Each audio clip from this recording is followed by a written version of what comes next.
Bueno, buenas tardes a todos. Hoy estamos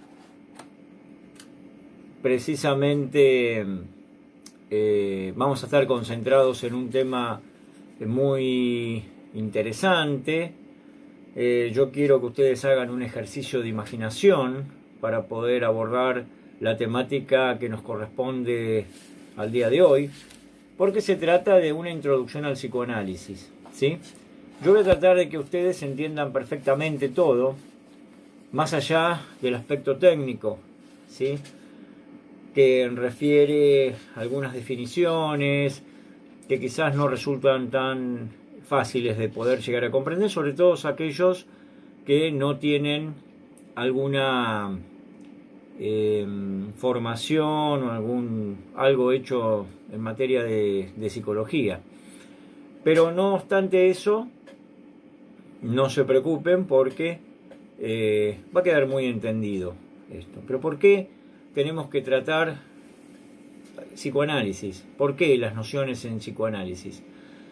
Porque es importante que ustedes sepan de qué se trata el funcionamiento del aparato psíquico, ¿sí? Porque a partir del funcionamiento del aparato psíquico ustedes van a poder entender las distintas psicopatologías que nos legó en su momento Sigmund Freud a través de esas estructuras clínicas que tienen que ver con la neurosis, la perversión y la psicosis. Pero bueno, hoy vamos a ver el funcionamiento del aparato psíquico, vamos a ver algo de los mecanismos de defensa que todos tenemos y que ustedes tienen que saber, porque se van a encontrar con un acompañado donde se van a dar perfectamente cuenta de qué es lo que están ocultando o por qué desarrolla cierta defensa de su propio yo, y tiene que ver con esos mecanismos de defensa. Y también se van a poner en juego lo que tiene que ver con la vida cotidiana de ustedes mismos, porque al fin y al cabo se van a dar cuenta que hay muchos mecanismos de defensa que diariamente los ponemos de manifiesto. No estamos al tanto siempre de decir, estoy desarrollando un mecanismo de defensa, por eso hago tal cosa. En realidad vivimos, ¿sí? Esto le corresponde a un analista para que lo llegue a ver desde esa perspectiva psicoanalítica. Pero de parte nuestra tenemos que tener estas nociones porque es importante saber algunas conductas, comportamientos que tiene ese acompañado nuestro, sobre todo cuando tiene una patología. ¿Qué ocultamiento hay detrás de lo que está diciendo, de lo que está haciendo, de lo que está refiriendo? Entonces, si vamos entonces a hablar de psicoanálisis, vamos a hablar de un hospital, el hospital de Salpêtrière, donde allí es donde comienza prácticamente Sigmund Freud, lo que sería un poco en pañales, lo que sería después la teoría psicoanalítica, la teoría freudiana, que llevaría finalmente su nombre. Bueno, lo primero que hace es intentar descubrir lo que él llamaría después histeria. Histeria porque tenía que ver con una paciente que tenía una parálisis en un brazo, no entiende por qué desarrolla esto, dónde está el origen de esa parálisis de ese brazo. Por lo tanto, a través de la hipnosis, que era uno de los instrumentos más importantes que tenía Freud en ese tiempo, aunque no era un buen hipnotizador, sino que recurría siempre a algún técnico que viniera a desarrollar esa actividad, ese trabajo,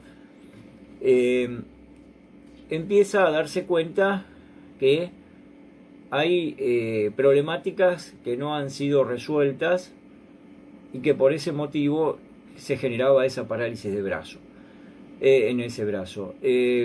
O sea que era de tinte netamente psicológico, no porque ese brazo estuviera traumatizado o se hubiera pegado un golpe o algo por el estilo. Era netamente psicológico el problema. Bueno, esto es una de las primeras incursiones en lo que se llamaría después psicoanálisis, pero lo que empieza entonces su estudio es a partir de las histerias, ¿sí? En este caso es una histeria de conversión, pero esto lo vamos a ver en psicopatología. Ahora vamos a ver nociones de psicoanálisis. Freud lo que hace, porque empieza con las histerias, pero después va a seguir avanzando rumbo a todas las psicopatologías que ya conocemos y que yo les referí recién respecto de las estructuras clínicas ya citadas. Bueno, lo que él intentaba era hacer manifiesto los deseos y fantasías reprimidas del inconsciente, de naturaleza sexual, que son socialmente inaceptables. Socialmente inaceptables, ¿por qué? Y porque hay algunas cuestiones que tienen que ver con la intimidad realmente de tal o cual persona. Y estamos hablando ya de lo que corresponde a la sexualidad humana, donde hay un montón de tabúes, un montón de prejuicios al respecto, y donde bajo el contexto de la sociedad vienesa por la cual él se manejaba, altamente represiva, y sobre todo se supone que hay cosas que no se deben decir, que se deben aparentar, pero no decir. O sea que las cuestiones sexuales como tierra bajo la alfombra por la cual de eso no se habla, ¿sí?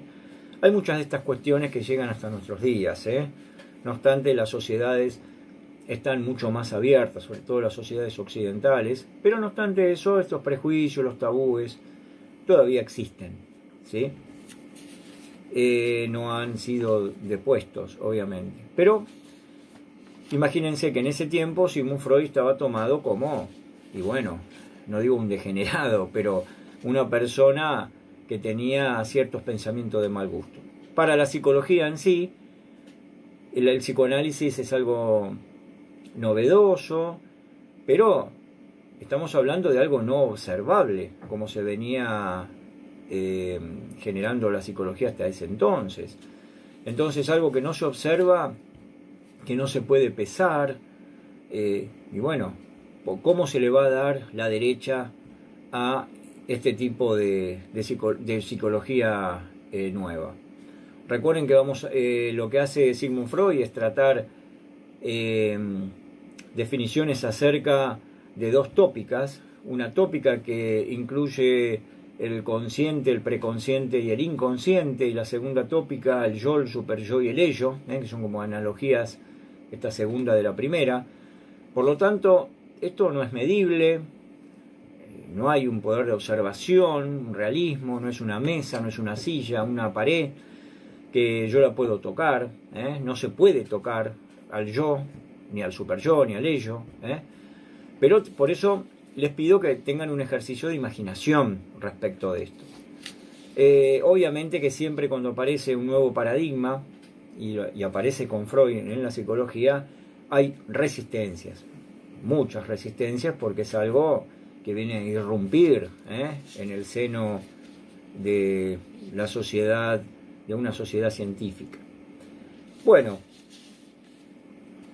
lo que Freud va a pretender siempre es clarificar el origen de la conducta, de las emociones, de los pensamientos, de los sentimientos, de los sueños, de las motivaciones, de la existencia del hombre misma, ¿sí?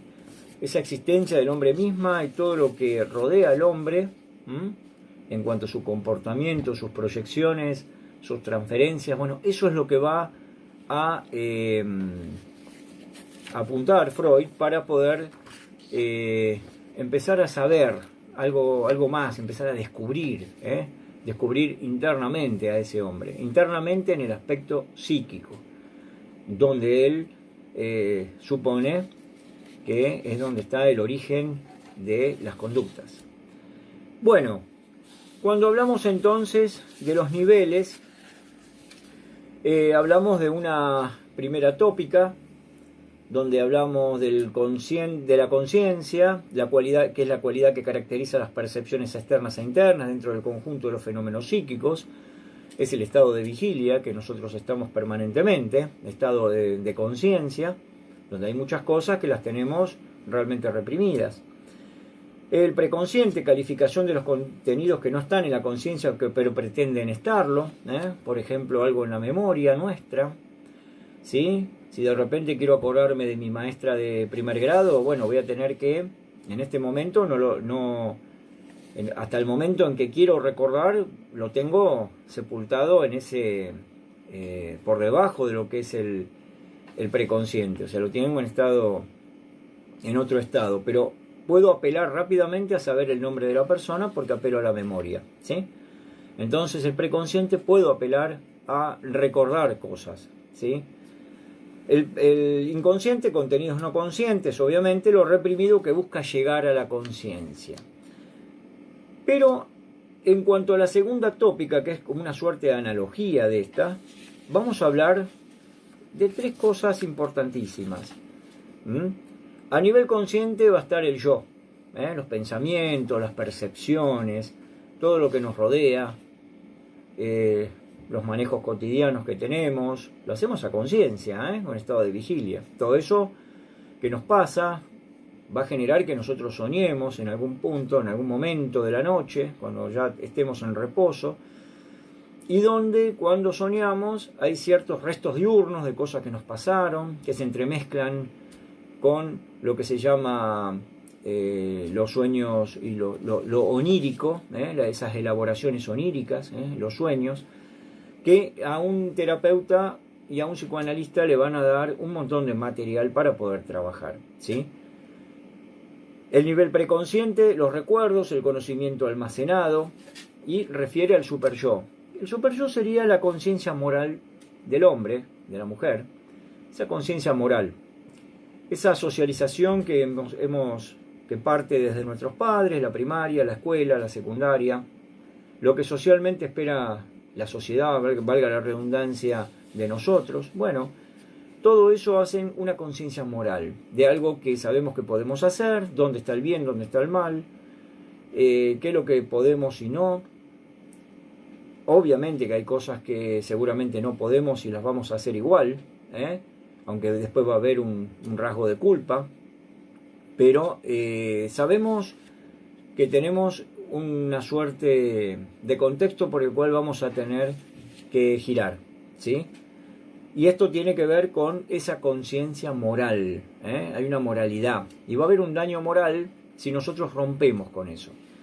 Ahora, dentro de lo socialmente aceptado, si nosotros fuéramos delincuentes, por ejemplo, o socializamos dentro de una familia donde había ladrones, el padre, una familia donde el delito era lo que inculcaron a sus hijos, y bueno, ese hijo va a ver como bueno y como moral, inclusive su conciencia va a girar en torno al delito, ni más ni menos, porque la escala de valores va a ser esa, en base a el tema delictual. Inclusive, bueno, se habla muchas veces de bandas donde cuantas más personas matan o las barras cuando agarran banderas de otro club, son como una especie de condecoraciones, ¿no? Como cuando más se avanza. Pero bueno, lo socialmente aceptado, una sociedad armoniosa donde estén valores y buenas costumbres y buenas tradiciones, obviamente que vamos a hablar de la solidaridad, de la paz, de la armonía entre los seres humanos, y eso es lo que cuando dañamos algo respecto de eso, bueno, ahí nos sentimos mal y moralmente dañados, ¿sí? En cuanto al nivel inconsciente, es donde trabaja el psicoanalista, es donde trabaja el terapeuta. Ahí hay temores, tiene que ver con el ello, hablamos de yo, superyo, ahora del ello. Ahí hay temores, es como un iceberg donde ya no vemos la punta de que está el yo, algo que dejamos entrever, que parece que podemos ver a trasluz del agua, que sería lo que es el superyo, pero ya en lo bien profundo no vemos nada, y está realmente todo el cuerpo del iceberg, ¿sí? Debajo. Ahí están los temores, los motivos violentos, urgencias inmorales.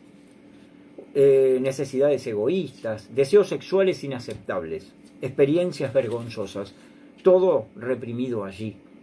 Si eso saliera a ventilarse normalmente, y obviamente sería un todos contra todos socialmente hablando, en la propia sociedad, porque todos harían lo que el deseo de cada uno haga surgir.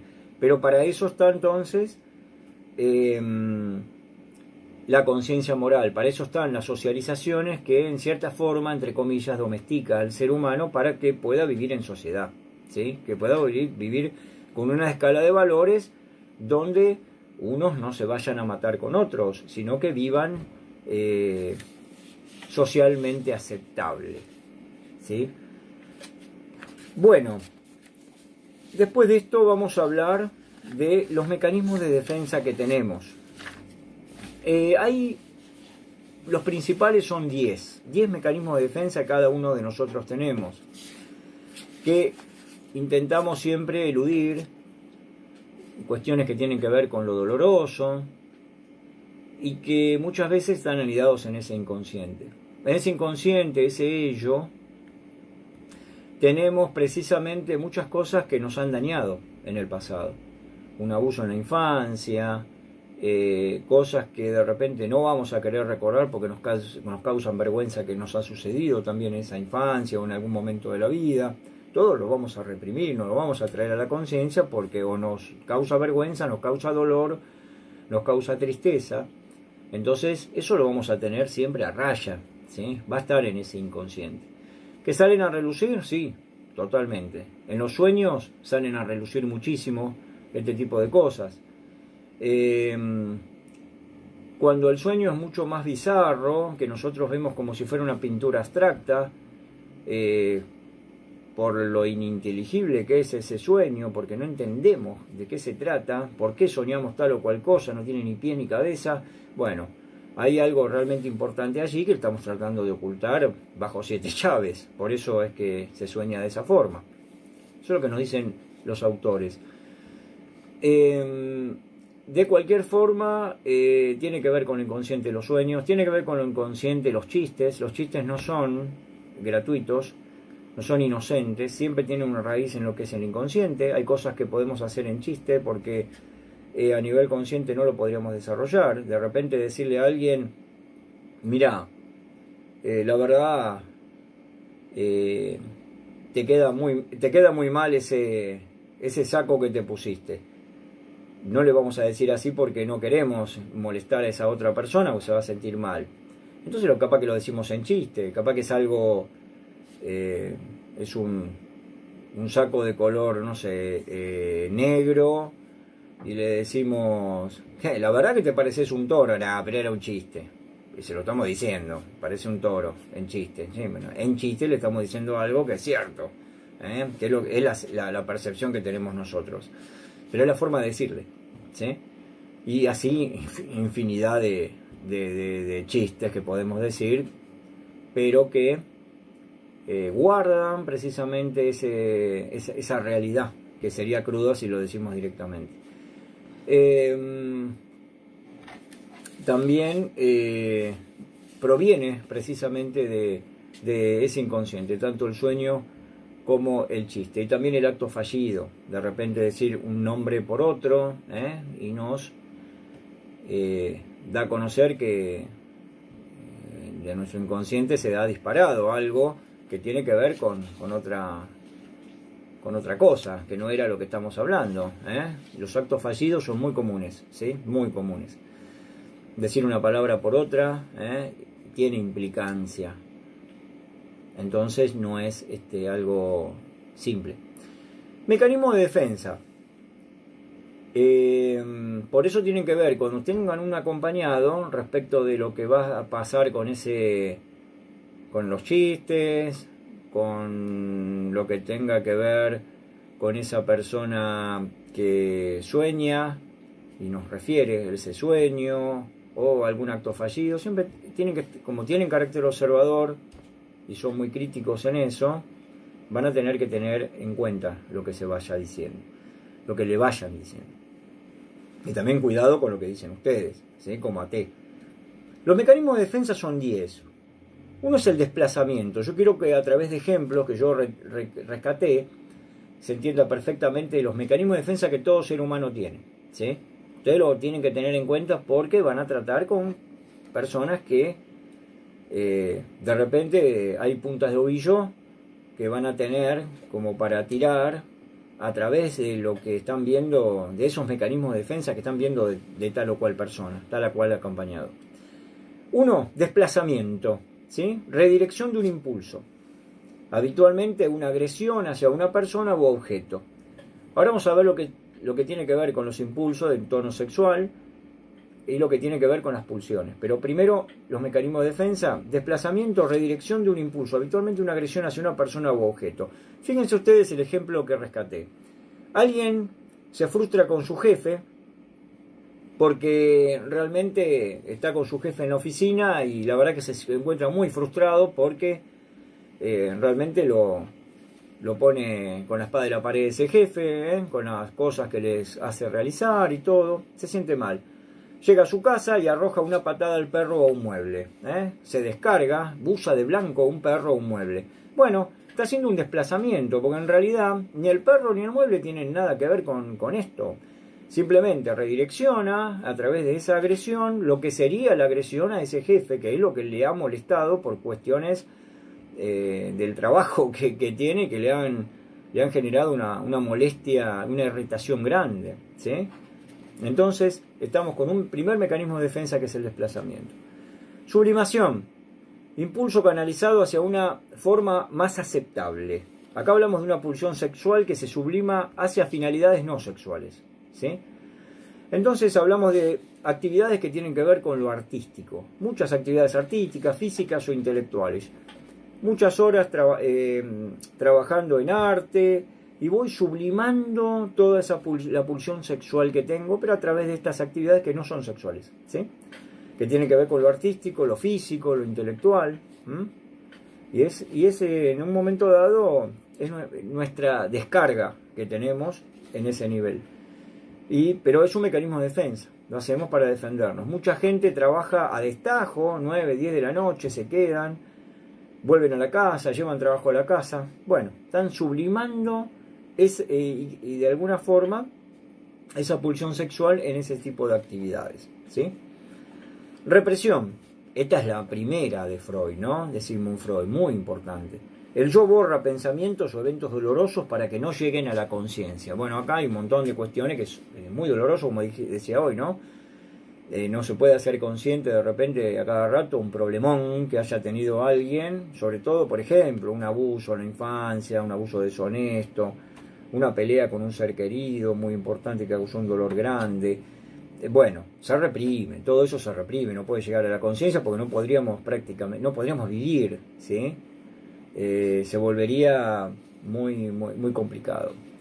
De cualquier forma, hay patologías que la persona no puede reprimir y está permanentemente con ese dolor a flor de piel. Pero generalmente, y que se recurren, a ansiolíticos para poder bajar ese nivel de depresión que provoca inclusive tales dolores, ¿no? La angustia, la tristeza. Negación, la palabra lo dice. El sujeto bloquea eventos externos para que no formen parte de la conciencia, ¿sí? Soy negador de tales cosas, ¿no? El ejemplo que traje, un fumador niega que el cigarrillo es nocivo, por lo tanto eso le da la oportunidad de naturalizar el hábito de fumar, simple y conciso, ¿sí? Hay gente que en este caso puede decir, bueno, de algo hay que morir, y de esa forma se habilita a seguir fumando. Y así millones de negaciones hay. Niego, cuando hablamos, y no, tal persona niega lo que le está pasando. Bueno, sí, exactamente, está reprimiendo. Está reprimiendo a través de la negación. Está negando el hecho, ¿sí? El hecho real, lo que está pasando. Lo niega porque se defiende. Negando se defiende. Si no, llegaría a una situación complicada si llega a la conciencia porque no sabría realmente qué hacer, o se angustiaría, obviamente. Siempre es para no angustiarse, no generar tristeza. Proyección, esto también lo habla Carl Jung, proyectar sentimientos o pensamientos hacia otra persona. Una chica odia a su compañera de piso, pero el super yo, la conciencia moral, le dice que es inaceptable, ¿sí? No podés odiar a la chica, porque si no te hizo nada. Entonces dice que la chica la odia a ella, ¿sí? Ah, bueno, ella me está odiando a mí. Otro ejemplo puede ser que una chica se pelea con el novio y después ve a una amiga y le dice, ¿qué pasa? Y se siente triste y ve a una amiga y le dice, ¿qué te pasa? Te veo triste. ¿Yo triste? No, ¿por qué? No me digas nada, está bien. No me querés decir que estás triste, pero yo sé que estás triste. Bueno, pero vamos a hablar de otra cosa. En realidad, está proyectando en ella la tristeza de ella, ¿sí? La tristeza que tiene la persona la está proyectando en la amiga. La amiga no está triste, la que está triste es ella, pero la proyecta en ella. Es como que se desembaraza de su tristeza mandándosela a la otra persona en ese momento. Pero la tristeza la sigue teniendo, ¿eh? Al fin y al cabo. La regresión, retroceso a situaciones o hábitos anteriores, retorno a los patrones de comportamiento inmaduro que tiene la persona. Un adolescente le dicen, vos no salís hoy, no vas a un fin de semana a la casa de tu amigo. ¿Por qué? Porque lo digo yo, soy tu padre. Y empieza con un berrinche enorme que tiene mucho que ver con el niño que fue. Bueno, es como regresar.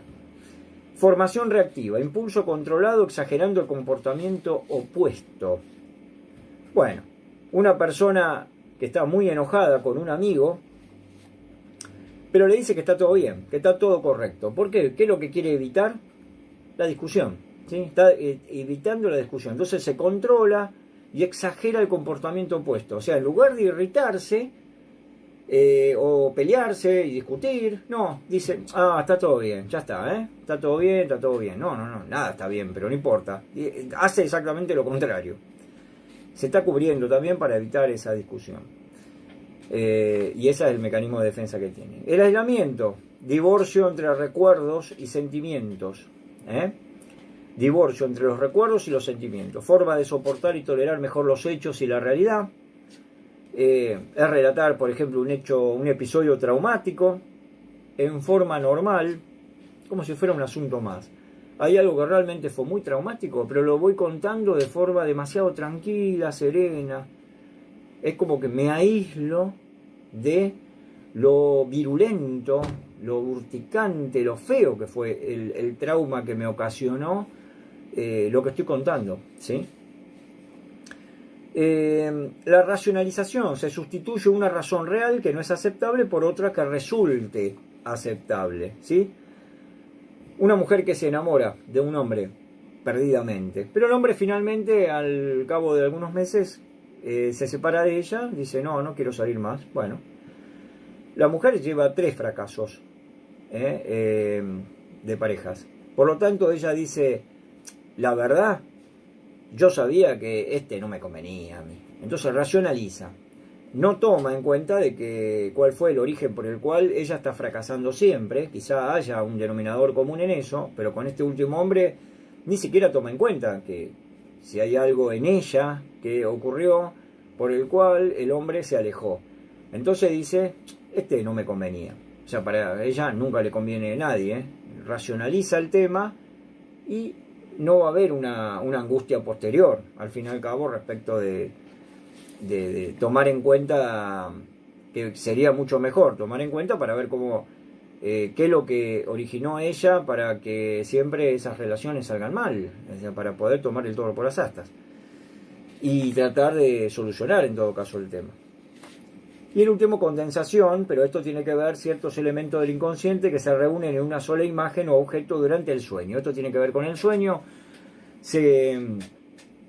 Aparecen determinadas imágenes donde en el sueño, imágenes en el sueño donde aparece una persona haciendo determinada cosa, otra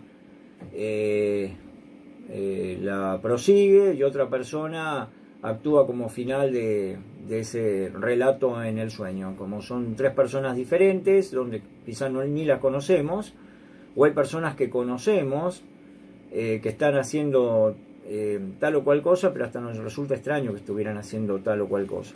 Se condensan determinados elementos del inconsciente en una sola imagen. durante el sueño. Y ahí hay como personajes que van actuando y condensándose en ese relato. Bueno, son las 10 más importantes dentro de lo que es los mecanismos de defensa. Bueno, vamos a hablar un poquito de lo que es el desarrollo libidinal, ¿sí? Vamos a hablar de desarrollo libidinal. Vamos a hablar primero de la pulsión. ¿Qué es una pulsión? Un impulso que se inicia con una excitación corporal, un estado de tensión, y cuya finalidad última es la supresión de esa tensión o esa excitación corporal. Obviamente las pulsiones pueden ser de vida, eros, de muerte, tánatos. El impulso es un impulso sexual, que también lo conocemos como libido, que es la energía pulsional, esa energía sexual, que va orientada ¿a dónde? ¿A dónde está dirigida? Hacia los objetos o hacia sí mismo, ¿sí? Hacia el propio yo. Por lo tanto va a ser por un lado una libido objetal, de objeto, libido narcisista por el yo. Se puede disponer en cualquiera de las dos. Cuando hablamos, vamos a hacer una analogía entre el estímulo que se provoca normalmente externamente, por ejemplo, en los ojos, la luz. Hay una luz, por ejemplo, que nos hace contraer las pupilas. Y bueno, con contraer las pupilas logramos de alguna forma solventar el problema de la luz que nos encandila. Por el otro lado tenemos, porque es un estímulo externo, pero cuando es un estímulo interno, ¿qué puede pasar? No podemos salir de nuestra propia psiquis, ¿sí? Es un estímulo que proviene de nuestro propio interior, ¿sí? Es un estímulo, un impulso que nace con una excitación que nos provoca el cuerpo, una motivación, una excitación de esa forma, pero queda atrapado en lo que es nuestra psiquis. De nuestra psiquis no podemos salir, ¿sí? Cuando es intrapsíquico. De la fuente interna no es posible escapar, ¿sí? Se origina en nuestro cuerpo y repercute en el aparato psíquico. Por ejemplo, el dolor ante un ser amado. O sea, cuando a alguien le duele y tenemos que hacer un duelo, obviamente podemos distraernos, podemos reírnos en un momento dado, pero ese dolor está pulsando allí, ¿sí? Está pulsando permanentemente. También puede ser un dolor también si nos pegamos en un pie, por ejemplo, internamente nos sentimos mal por ese dolor que tenemos. O el sabor de la comida es un estímulo en nuestro cuerpo por el cual es grato, por ejemplo, ¿sí? El dolor, la alegría, el amor, el odio tienen relación precisamente con la pulsión. La pulsión que tiene cuatro fases, se divide en 4 partes. Uno es el empuje, el trabajo que busca el estímulo para satisfacerse, el fin, o sea, la realización. El objeto, el medio por el cual la pulsión se satisface. Por ejemplo, si habláramos de la vida animal, un león tiene ¿cuál es el impulso que tiene? El de comer, tiene hambre, ese es el estímulo, el hambre. Por lo tanto, ¿qué va a hacer? Va a agarrar una gacela para satisfacer su hambre, ¿sí? El hombre puede, como tiene pensamiento, puede hacer otra cosa, puede de repente puede comer algo que sea dietético, puede estar pensando, inclusive elaborando platos, etcétera, para poder comer en el caso de tener hambre, ¿sí? Por lo tanto, ese es el objeto. El objeto va a ser la comida, O sea, ¿qué comida va a poder tener como plato para comer? Y 4, la fuente, son las zonas del cuerpo relacionadas con la pulsión, ¿sí? Las zonas del cuerpo relacionadas con la pulsión. Son 4 puntos entonces que se divide el acto de lo que tiene que ver con la pulsión. Se dividen en 4 entonces. El empuje, el fin, el objeto y la fuente. Bueno, vamos entonces ahora. Quería decir, la fuente son las zonas del cuerpo relacionadas con la pulsión. Fíjense ustedes la pulsión, dónde está relacionada el tema el tema del hambre, satisfacer nuestra propia necesidad. Nuestro aparato digestivo va a tener que satisfacerse, y nuestro pensamiento va a quedar también satisfecho. Vamos entonces ahora al desarrollo sexual infantil. Cuando hablamos de desarrollo sexual infantil vamos a hablar de fases, ¿sí? De etapas. Búsqueda de la satisfacción libidinal, o sea, ¿qué sería libidinal? ¿Qué era líbido? Bueno, la energía pulsional, la energía sexual.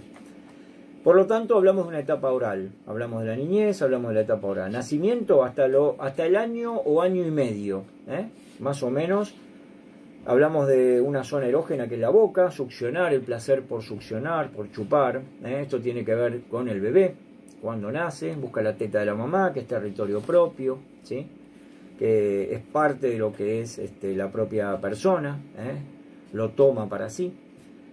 Después tenemos una etapa anal, desde el más o menos, aproximado año y medio hasta los 3 años, es la etapa anal. Hablamos del ano, el niño convierte una actividad involuntaria en voluntaria. Acá hablamos del dolor o el placer de retener las heces o expulsar sus desechos, ¿sí?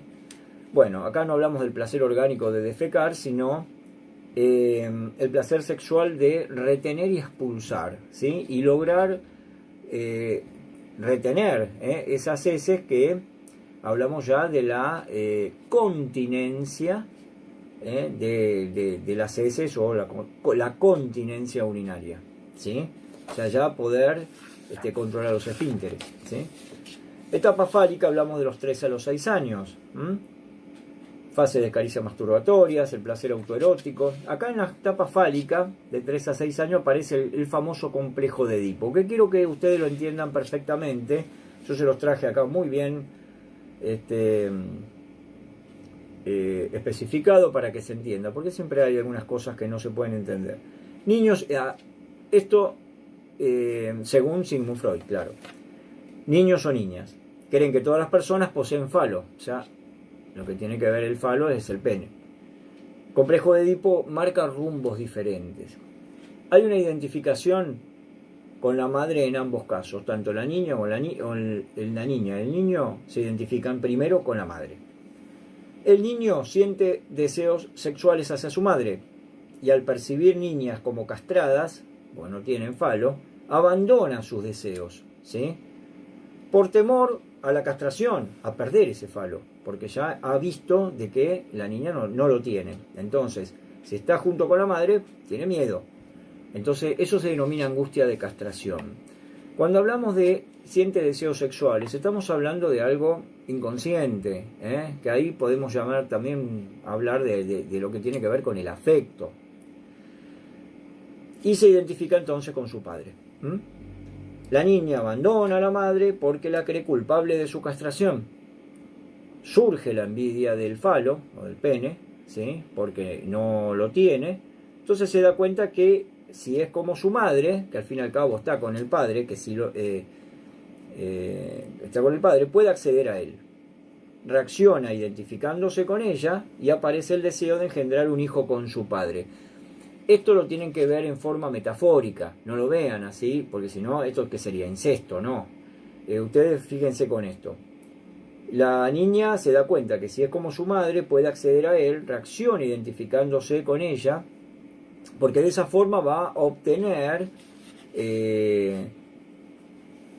el deseo de engendrar un hijo con su padre, o sea, de esa forma va a poder tener como una suerte de premio por obtener al hombre, al padre que tiene ese falo, que en este caso es muy importante para Freud, bueno, la obtención, porque es el primado del falo, ¿sí? En esto tienen que interpretarlo siempre metafóricamente, ¿sí? Porque acá no es que se habla directamente de sexualidad en el sentido genital, ¿sí? Por eso siempre digo, tienen que tener un ejercicio de imaginación para todo esto, porque si no, no se entiende, porque queda en la abstracción. Bueno, después tenemos la etapa de latencia, inhibición del impulso sexual. Acá estamos hablando de los 6 a los 12 años. Los impulsos sexuales inaceptables son canalizados a nivel de actividad más aceptada por la cultura. Acá los chicos y niñas juegan mucho al fútbol, al vóley, actividades artísticas, actividades físicas, etcétera. Y finalmente la etapa genital, desde los 12 aproximadamente de la pubertad hasta la adultez, maduración de órganos genitales, deseos sexuales y agresivos, ¿sí? O sea, la parte hormonal, que ya está en estado de ebullición y que llegamos a un punto por el cual, bueno, ya es una etapa netamente genital, netamente el deseo de la sexualidad explícita está allí tallando, ¿no? Bueno, ahora vamos a hablar un poquito, como último, de lo que es el concepto de proyección. Ya lo habíamos dicho con Carl Jung, pero vamos a hablar del concepto de sombra que tiene. Sombra a todos los aspectos, son todos los aspectos ocultos o inconscientes de uno mismo, tanto positivos como negativos. Tenemos un montón de cosas positivas y negativas. La sombra se compone de deseos reprimidos e impulsos incivilizados que hemos excluido de nuestra propia autoimagen, es decir, de cómo nos vemos a nosotros mismos. Hay un montón de cosas que los mandamos a nuestra sombra. Nosotros tenemos una sombra por la cual hay cosas buenas que lo mandamos, y altruistas de parte de nosotros mismos, que lo mandamos a esa sombra. Y tenemos cosas que son realmente muy vergonzantes, etcétera, y feas, que también las mandamos ahí. Muchas cosas que tienen que ver con la vida cotidiana, cosas que tienen que ver con, de repente, si alguien se agarra en una casa con los platos y se tira por la cabeza, obviamente eso no vamos a querer que nadie lo sepa, así que eso va a quedar en la sombra, esa parte donde tenemos esa forma de ser que queremos ocultar de alguna forma, porque no queremos que socialmente nos vean de esa manera, tiene más que ver con lo íntimo y lo privado. Y hay fantasías y resentimientos, obviamente, que las depositamos allí.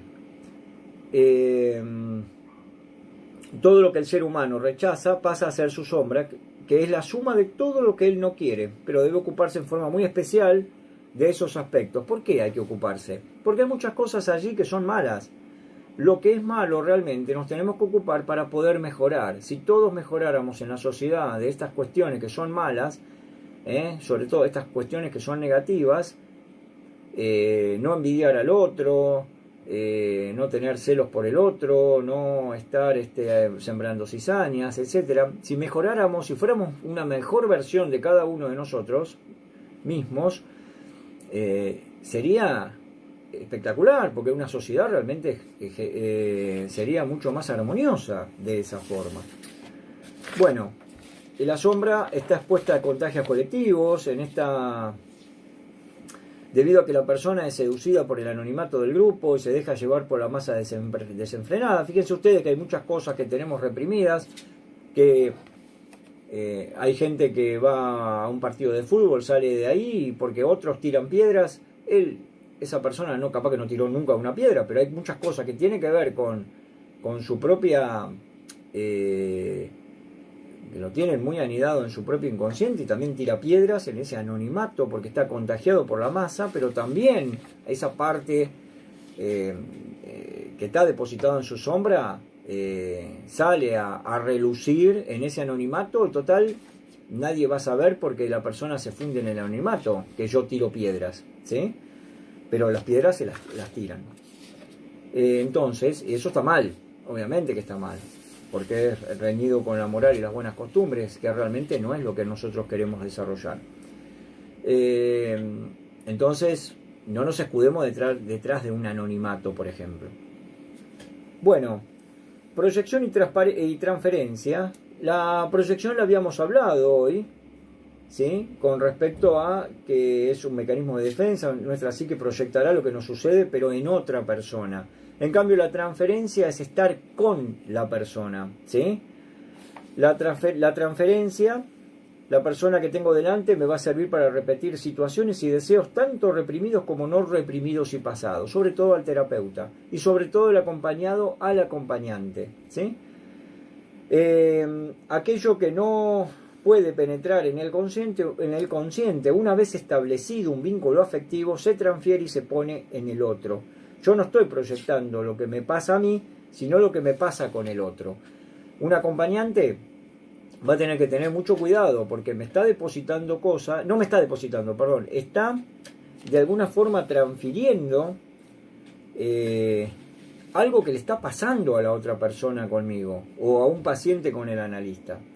Porque si hay una transferencia en ese sentido, que es a nivel afectivo, sería a nivel una transferencia positiva,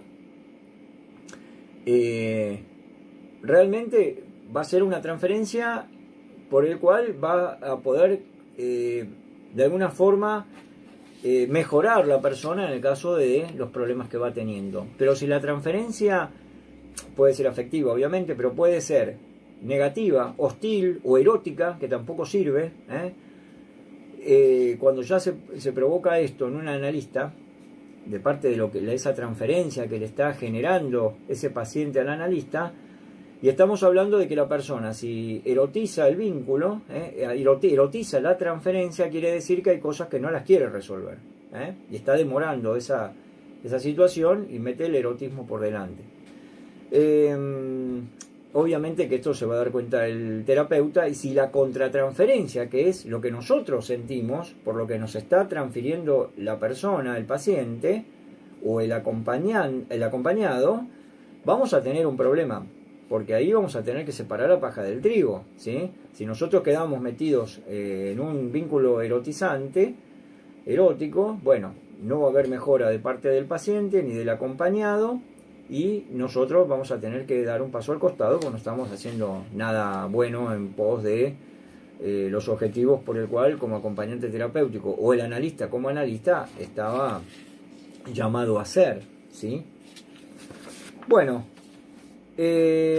por eso la contratransferencia es tan importante. Puede haber un sentimiento entonces positivo, cariñoso, un sentimiento hostil y es negativo. La contratransferencia, recuerden que la transferencia es el proceso por el cual los deseos inconscientes se actualizan sobre ciertos objetos. Así que no seamos tomados nunca como padre, madre, tío, novio, nada.